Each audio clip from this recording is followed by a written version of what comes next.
यदि आप हमारे चैनल के सभी गाने को पसंद करते हैं तो डीडी प्रोडक्शन हाउस के यूट्यूब चैनल को लाल बटन दबा के सब्सक्राइब करें और घंटी के निशान को जरूर दबाएं, ठीक है। Presented by DD production house Sakri. Ramesh भाई की कहन हो ई छोरी जे एना करे है से एकरा की हेते किछ कहत त। और ई छोरी जे एना लटक झटक के चलते तो ससुरा में भातार गर्दनिए न देते। अरे बाप रे बाप, नैहर में एते नहीं कर मन मानी, नैहर में एते नहीं कर मन मानी, ससुरा में जा कहे तो परेशानी। नैहर में एते नहीं कर मन मानी, ससुरा में जा कहे तो परेशानी। देखतो लुटेल जे जवनिया भातार तोरा देतो गर्दनिया, भातार तोरा देतो गर्दनिया, भातार तोरा देतो गर्दनिया, भातार तोरा देतो गर्दनिया।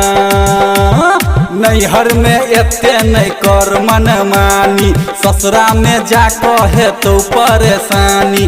देखतो लुटेल जे जवनिया भातार तोरा देतो गर्दनिया, भातार तोरा देतो गर्दनिया, भातार तोरा देतो गर्दनिया, भातार तोरा देतो गर्दनिया। की गे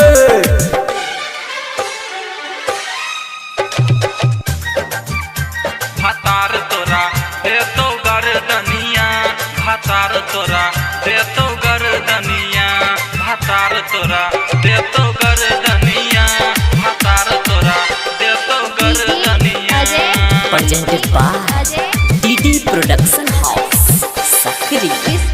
रखने थे सिम दुगो बोटा एयरटेल गए, सकरी बाजार में जुआनी के सेल गए,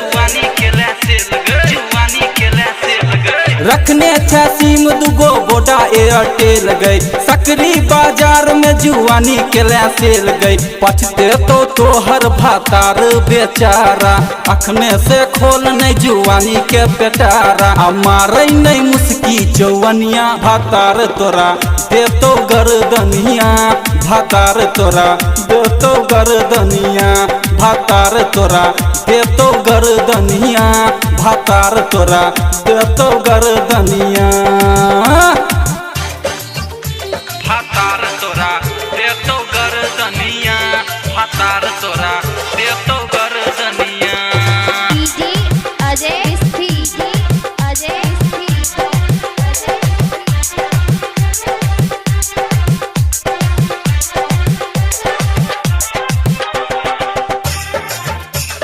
presented by DD production house Sakri.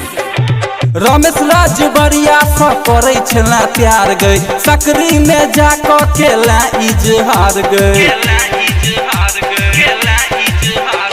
Ramesh Rajbariya सा करे छला प्यार गई, सकरी में जाकर केला इजहार गई। धर्मवीर धुरंधर करतो जे परमानेंट गई, ओकरा जुआनी चाही अंबुजा सीमेंट गई। तखन की करबे गे रनिया, भातार तोरा देतो गर्दनिया, भातार तोरा देतो गर्दनिया, भातार तोरा देतो गर्दनिया, भातार तोरा देतो गर्दनिया। नैहर में एते नहीं कर मन मानी,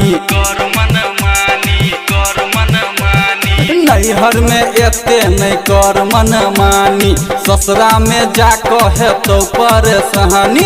नैहर में एते नहीं कर मन मानी, ससुरा में जा कहे तो परेशानी।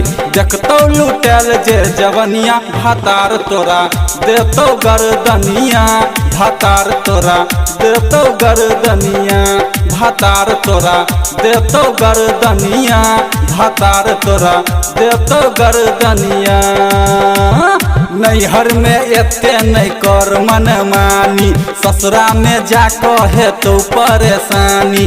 देखतो लुटेल जे जवनिया भातार तोरा देतो गर्दनिया, भातार तोरा देतो गर्दनिया, भातार तोरा देतो गर्दनिया, भातार तोरा देतो गर्दनिया की गे। Recording by DD production house Sakri 97 084 45 722।